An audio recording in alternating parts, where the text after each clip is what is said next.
겉으로 보이는 전력은 잠시 잊어주세요. 숫자는 거짓말을 하지 않으니까요. 오늘 경기의 승패를 가를 핵심 데이터, 지금 바로 시작합니다. 자, 오늘 분석의 무대는 창원 NC파크입니다. 4월 15일 원정길에 오른 KT 위즈가 홈팀 NC 다이노스를 상대로 어떤 데이터를 보여줄지 한번 자세히 들여다보겠습니다. 오늘 마운드 위에서는 정말 흥미로운 대결이 펼쳐지는데요. KT의 떠오르는 에이스 오원석, 그리고 NC의 계산이 딱 서는 선발이죠. 신민혁이 맞붙습니다.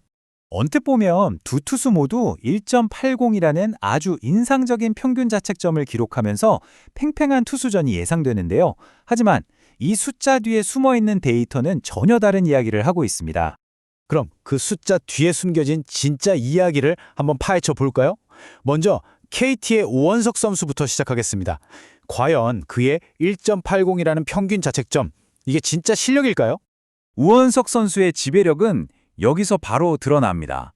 9이닝당 탈삼진을 의미하는 K/9 수치가 무려 10.80이에요. 이건 수비 도움 없이도 스스로 이닝을 끝낼 수 있는 능력을 가졌다는 뜻이죠. 그런데 정말 압도적인 수치는 바로 이겁니다. 삼진을 볼넷으로 나는 비율이 12.00. 와, 이건 정말 대단한데요. 쉽게 말해 볼넷 하나 내줄 동안 삼진을 12개나 잡아낸다는 얘기거든요. 타자들 입장에선 공략하기가 정말 까다롭다는 증거입니다. 그리고 결정적으로 10이닝을 던지는 동안 홈런을 단 한 개도 맞지 않았습니다. 대량 실점의 빌미가 되는 큰 거 한 방을 맞을 위험이 거의 없다는 거죠. 자, 그럼 이제 NC의 신민혁 선수 쪽으로 넘어가 볼까요? 그 역시 1.80이라는 좋은 평균 자책점을 가지고 있지만 바로 옆에 보이는 1.40이라는 이닝당 출루 허용률, 즉 WHIP 수치가 조금 마음에 걸립니다. 이건 일종의 경고 신호일 수 있어요.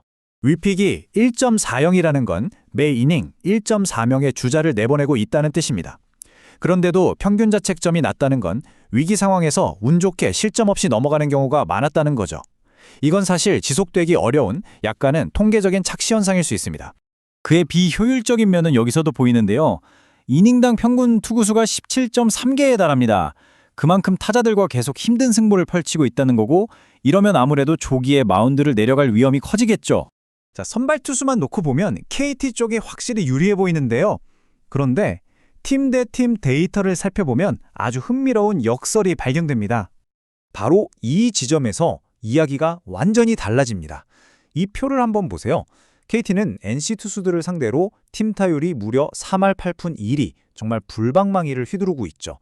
그런데 이상하게도 반대로 NC 타선을 상대로는 팀 평균 자책점이 6.00까지 치솟습니다. 어떻게 이런 상성이 나올 수 있을까요? 결국 핵심은 팀 상성입니다. KT가 아무리 잘 쳐도 그보다 더 많이 실점하는 구조적인 문제가 있다는 거죠.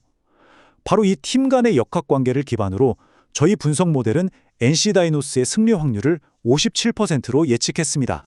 예상 최종 점수는 6대4, 데이터는 NC 다이노스의 승리를 가리키고 있습니다. 이런 예측이 그냥 나온 게 아니라는 걸 바로 어제 경기가 증명해줬습니다. 데이터가 현실에서 어떻게 나타나는지 어제 경기를 통해 한번 복기해 보시죠. NC는 어제 7대4로 승리했는데요. 경기 내용을 뜯어보면 우리가 방금 살펴본 팀 대결의 흐름과 정확히 일치했습니다. NC는 초반부터 경기를 완전히 장악했어요. 총 15개의 안타를 몰아쳤는데 특히 1회에만 대거 5점을 뽑아내면서 일찌감치 승기를 잡았습니다. 바로 이게 데이터가 말해주던 클러치 능력의 차이입니다. 그리고 선발이 내려간 뒤가 더 무서웠죠. NC의 구원 투수 4명이 올라와서 4이닝을 무실점으로 완벽하게 막아냈습니다. KT의 추격 의지를 완전히 꺾어버린 거죠. 자, 그럼 오늘 승부 예측의 핵심이 됐던 포인트들을 마지막으로 한번 정리해 보겠습니다. KT 위즈의 딜레마는 명확합니다. 3할 8푼 1이라는 놀라운 타율을 기록하고도 정작 점수로 연결되는 결정적인 한 방이 부족하다는 것. 공허한 안타가 많다는 점이 가장 큰 문제입니다. 반면 NC 다이노스의 승리 공식은 이미 증명됐죠. 중요한 순간에 터져주는 집중력 있는 타격, 그리고 KT 타선을 꽁꽁 묶을 수 있는 안정적인 불펜, 이 두 가지가 승리의 열쇠입니다. 결국 오늘 경기는 이 질문 하나로 요약됩니다. 오원석이라는 한 명의 압도적인 투수가 팀 전체에 불리하게 작용하는 이 상성을 과연 극복할 수 있을까요? 데이터는 아니오에 가깝게 이야기하고 있습니다. 오늘 영상 역시 최근 흐름과 핵심 데이터를 바탕으로 꼼꼼하게 승패를 예측해 보았습니다. 채널을 응원해 주시는 슈퍼생스는 더 질 좋은 분석을 제공하는 데 큰 원동력이 됩니다. 제가 준비한 분석은 참고용으로 활용해 주시고 최종 선택은 구독자님들의 날카로운 판단에 맡기겠습니다.